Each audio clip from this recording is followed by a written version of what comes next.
that was definitely more like it. Should play Brooklyn every night. I can tell by your enthusiasm. You're really impressed by today, huh? Look, this is what you're supposed to do. You got to drill these teams, right? Right. Celtics laid an egg against Miami last night. Brooklyn, beat big bad Milwaukee, and we were wondering how this one was going to go tonight, and it was obvious early that Celtics were in control. It wasn't just an opponent thing; they played a good game all the way around, guys. Yeah, they beat Milwaukee yesterday, right? Like with a similar group of guys. So you come out feeling pretty good. I don't know if the associative property holds there or whatever, but this was a team that came in not looking so sloppy. I mean, they didn't play a great game tonight, but this definitely was the Celtics getting it together more than it was the Nets being the worst playoff team ever, like we talked about the other day. I love the rotation going to Romeo Langford first. I think that set a tone early because the Celtics didn't come out storming. It was a close game. The Nets got a few threes on them. The defense and rotations were all looking sloppy. And then it felt like the bench gave them some energy in this one. So that was encouraging. And they sort of flipped the bench upside down, which I'm sure we'll get into.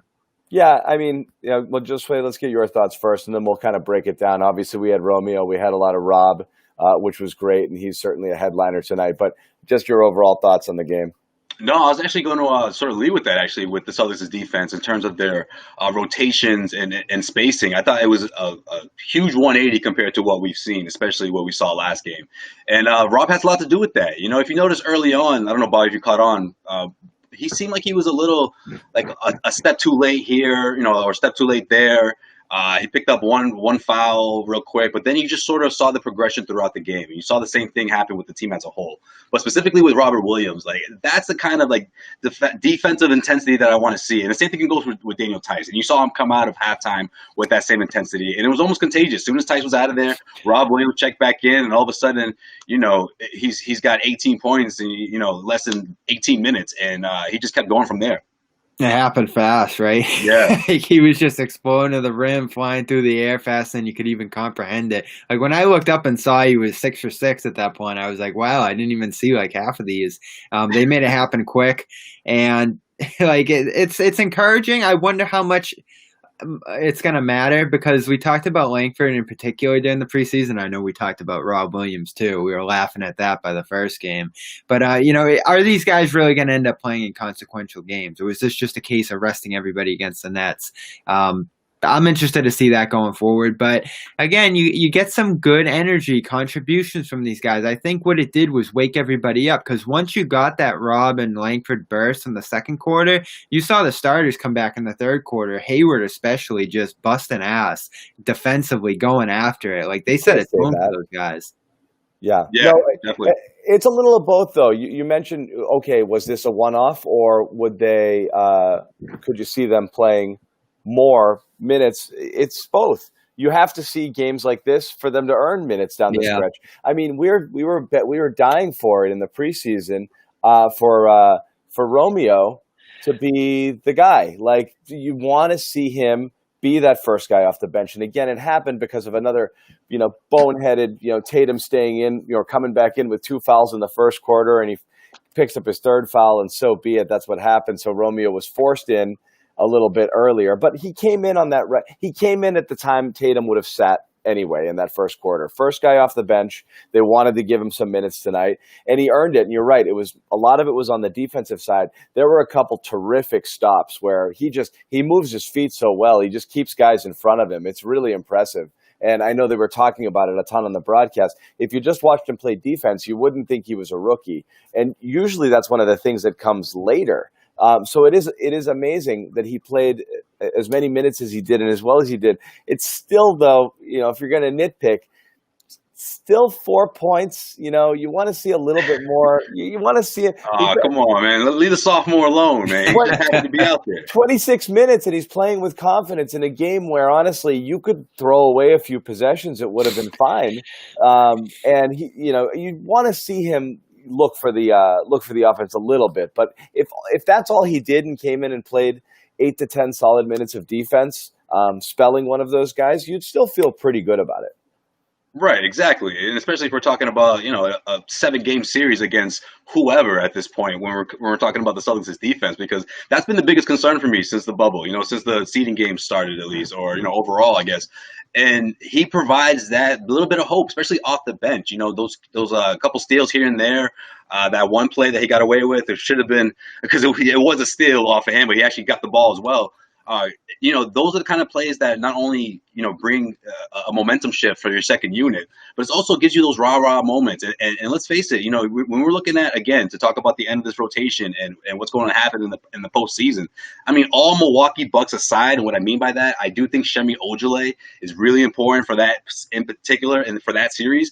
But all the other games aside, I mean, if Romeo continues this, or Rob Williams, whatever, again, the same narrative we've been saying the last couple of days. But I mean, let's face it, we can't say Shemi is cemented into this rotation. And I think if you look at what happened against the Nets, granted it was against the Nets, you see the sort of advantages you have when you put in someone like Romeo, versus someone like Ojale. Again, and that's we've been talking about it. That's why you want to see Romeo over Ojale, and if he can Right. play the same sort of defense, and again, it's matchup dependent.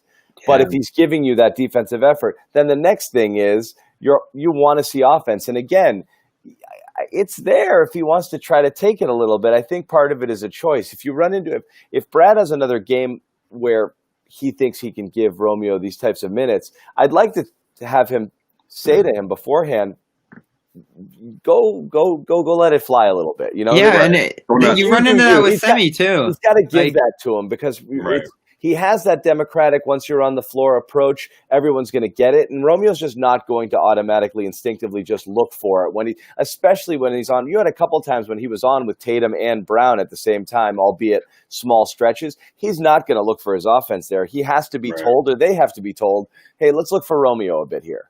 And Ojale's the example of that. If you go back and watch Ojale's college tape, he's a guy who would get into the lane, take shots at will. He was obviously the number one guy on his team. Yeah, right. But when they get here and they're the fifth option, they're playing with Hayward and Smart as they were tonight, there is some hesitation for them to look for their shot. I mean, even on one of the buckets he got in there, he was right under the rim and it looked like he hesitated a little bit and it cost him. So I like that point, John, because if he does go out there, he needs to differentiate himself from Ojale a little bit, because ultimately, as you said, you go against a Toronto, you go against a Milwaukee, you're going to need someone with more girth than he has, even if he's playing a little bit of a better defensive stance than Ojale is. You're going to need someone who's been in that matchup, who knows the personnel on the other side. And that's why Semi still has an advantage to some degree there.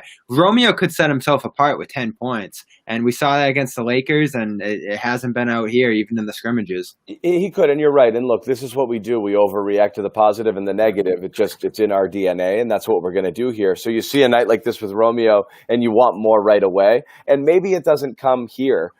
In the postseason, maybe it doesn't come here at the end of this season and into the postseason in a meaningful way, but at least it's a glimpse where you feel better about him and the pick in general, because you're like, okay, no, you do. I mean, look, we do this. You get, you want to see results. You want to see stuff. And my thing is, why can't he play every night? The DNP still get me. First, that's what I mean. I would think on D alone he should earn those minutes. And you're right, there are probably semi minutes. But Josue, what were you going to say there? No, I was just going to say, I mean, the uniqueness of this entire situation is what really throws a curveball into this. I mean, it feels like he's in his second year, right? It has that feel to it because of the pause, and it almost feels like, okay, well, he should be ready, right about now. But his progression hasn't changed. You can't just give Romeo those minutes right away. He's got to earn it a bit. And he did try to, we saw flashes of that in the scrimmage games. But outside of that, I mean, I wasn't too impressed. I expected this from him. I expected this from Rob Williams, against the Nets for obvious reasons. But at the same time, I also expected this to, catapult that momentum moving forward for both of those guys. And let's see what happens, after that. And let's see what happens after this game, especially with, these guys playing pretty much every other night. That momentum is there, and these guys are feeling sky high right now. Rob Williams playing the best game of his career, and Romeo Langford, getting plenty of props from Brad Stevens. Let's hit on Rob a little bit. Obviously, you saw what you saw. You got the 18 points, career high, 7-7 field goals. So he's there, and he did what you would expect him to do. I mean, he got to the line a couple times. He made his dunks. That's it. He doesn't have a refined post game. So, that's the type of buckets he's going to get. he's still, again, on defense. I mean, he just jumps at everything. He's still a little too quick to get off his feet. He went into the crowd on a 3-point I attempt. mean, Yeah, I saw that. like he bites on everything on defense. And he reaches on the drives too. Yeah. Like there is no discipline there whatsoever.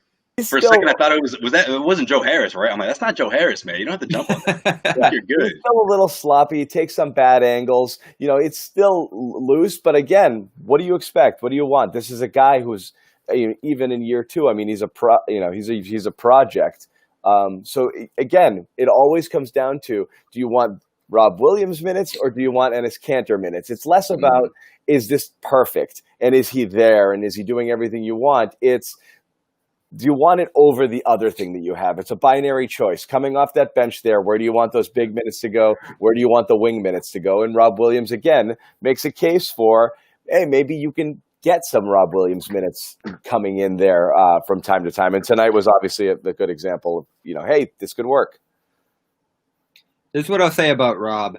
And Alex Kungu mentioned this on Twitter during the game, and it brought it up to me. But he needs to play with the starters, the guys who are in the flow of the game. A Marcus Smart who can set him up, as he did on the alley-oop, as he did with several great passes to him. I think Hayward got into the pick and roll with him too. Like, this guy can't just be a depth bench big man who's playing along with Brad Wanamaker and Romeo and those type of guys. If you put him in the context of the starters, you're not going to get a lot of action. Yeah, I think you go to him in that situation we talked about where Tice gets a couple fouls early. He's the guy who has to get taken out like Tatum did tonight. I think it would work well. Like, I don't think he's going to join the rotation for the playoffs, but I look at him as that bailout option who could work well with those starting rotation guys.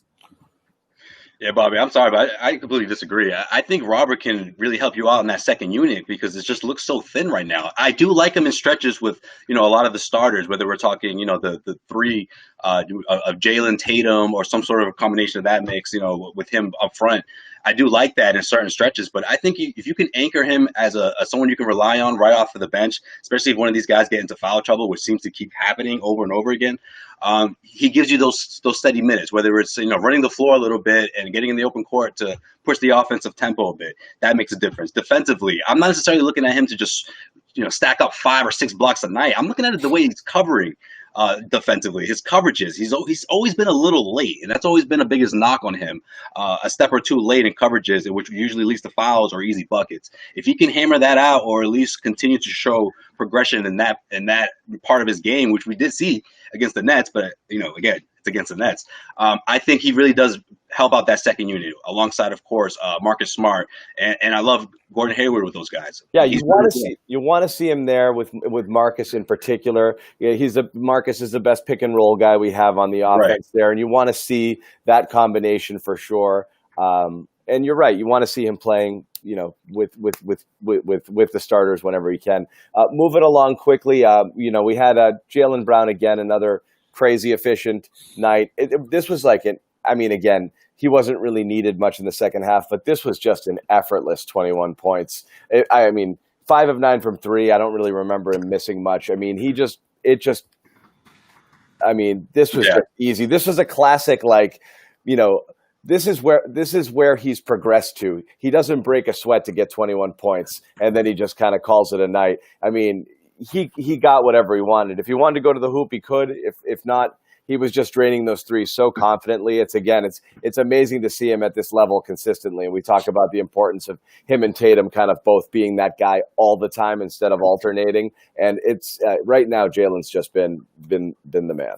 He got a chance to play make too, and you're big on this, John. Is in between in the lane? Can he make plays in there? Right, not just get the head down and go. Right. That pass to Tice really had me going. I think second or third quarter.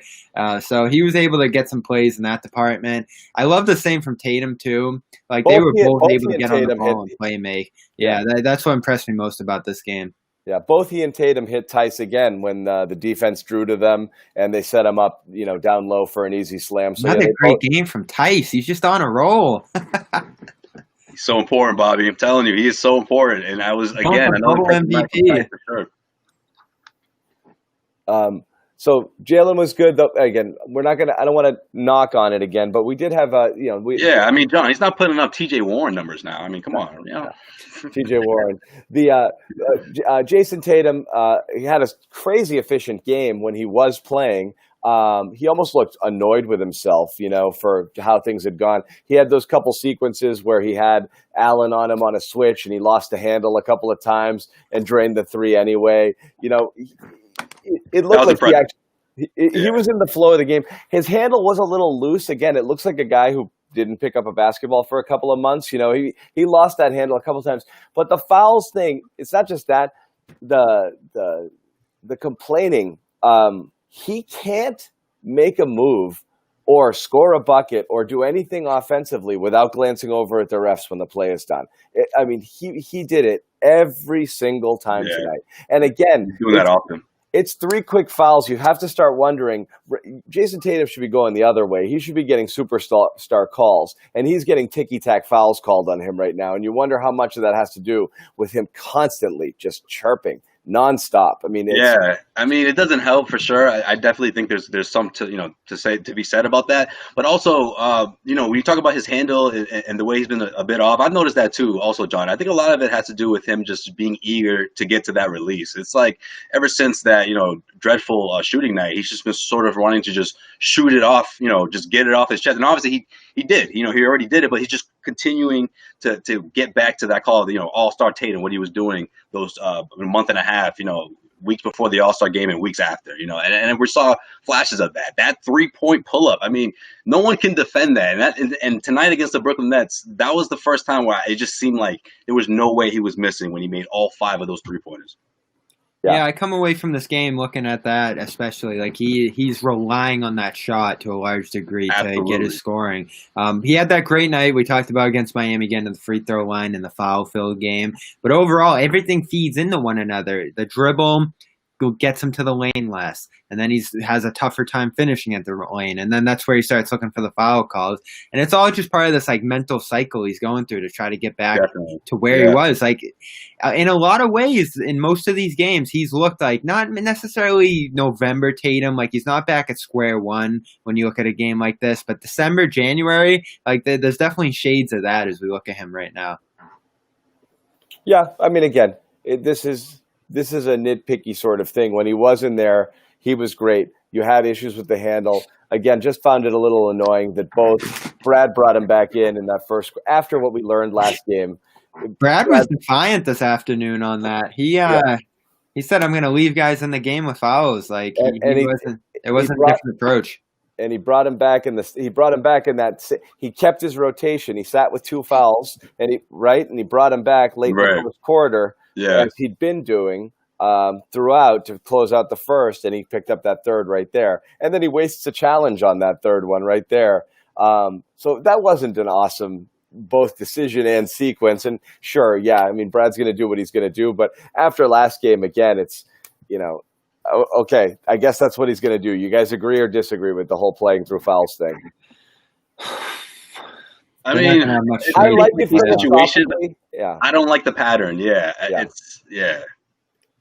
One thing I'll say out of this one, though, is that the rotations moved a little more smoothly without Kemba and managing that minutes limit in this one. Like, that's obviously not something that's going to be a problem come playoff time, but I definitely think it gave guys more of a stretch of playing together, especially when they got into that Langford, Hayward, Smart second unit. They got about probably 10 minutes together, and then they started rotating in the bench. Like, he was giving guys stretches to really be able to work off each other in this one, whereas with the Kemba situation, in, out, I think that helped them a lot here. But I also look at the three-point shooting, too. This is something that's starting to become a little bit of a trend here. Like, 2 wins, they shoot over 50% from 3 both games. 2 losses, you're 30% or below from 3 both times. And that's sort of the trend that this team followed throughout the year. They were the best spot-up shooting team in the East. They kind of rode that to much of their success. So are they a great enough shooting team to ride that through the playoffs? It's going to be interesting to watch. But that's the problem is you live by it, you die by it. On those days where you're just cold, on those poor shooting Yeah, days, but see... If you're relying on that, that's a killer. I mean, again, right. The Nets, the points in the paint, at least in the first half, and Nets had them doubled up, but the Celtics shot a ton of free throws. and I obviously were making their threes at a near 50% clip in the first half. They finished over 50% for the game, 20 of 39. They got to the line again 35 times, which is pretty impressive. And again, I'm not sure if that's a result of being more aggressive and taking it to the rim, or just the refs still being crazy whistle happy right now. I thought they were a little more aggressive, though. I saw a difference in that They would, aspect for sure. especially. Yeah, definitely. Tice, and also one thing to be said about the Celtics in the 3-point. I mean, like those days of seeing the Celtics just, remember it seemed like almost every other week they were breaking like the 3-point shooting record, these Brad Stevens teams of the last couple of years.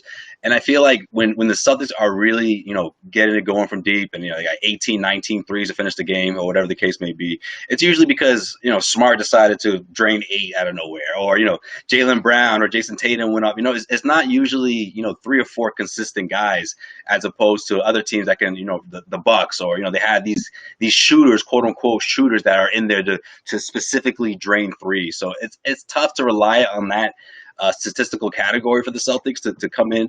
But there is something to be said about the consistency though, the percentage, the fact that they're able to drain, at a high mark for sure. But I just wish they were able to do this, on a higher level in sense of putting it together 17, 18 threes a night. Like those days, those other teams were really tough to beat.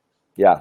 I mean, Brad said it before the game. It's so easy for us to watch the game and to harp on things that aren't working offensively. It's easy to see when shots aren't falling or when they're not in a good flow or not in a good rhythm. But still, in terms of efficiency through 3 games, they were still operating at a fairly high level. It was just defensively, they weren't fully there yet. And that could be, still getting used to the bubble, not having that extra level of the fan intensity to push you over the top. It's still feeling a little bit more like an exhibition than it is a real game. And that stuff can kind of come. Tonight was definitely better on the defensive side, but you're right. They're offensively, when they play like this, you're not super worried about them when the 3 ball goes down the way it did. Right. That helps too, because there was a stretch in the second quarter where Hayward was grabbing a lot of boards off those stops and getting guys on the move for 3. I think Tatum got one of his corner threes off that type of play. It was like a Kevin Love style outlet pass that Hayward threw about 3 possessions in a row. So when you're piling up the stops too, that's going to help your shooting as well with the transition 3. Yeah, Hayward had an interesting box score before we wrap it up. He didn't have a good shooting night again. 5 of 15. He did get to the line 8 times. He finished a plus 30 though. So again, kind of a sneaky good game for him. Played 32 minutes. So he was in there when it mattered, in there with both units, and playing fairly well. Any other thoughts here before we wrap it up and we move on to Friday?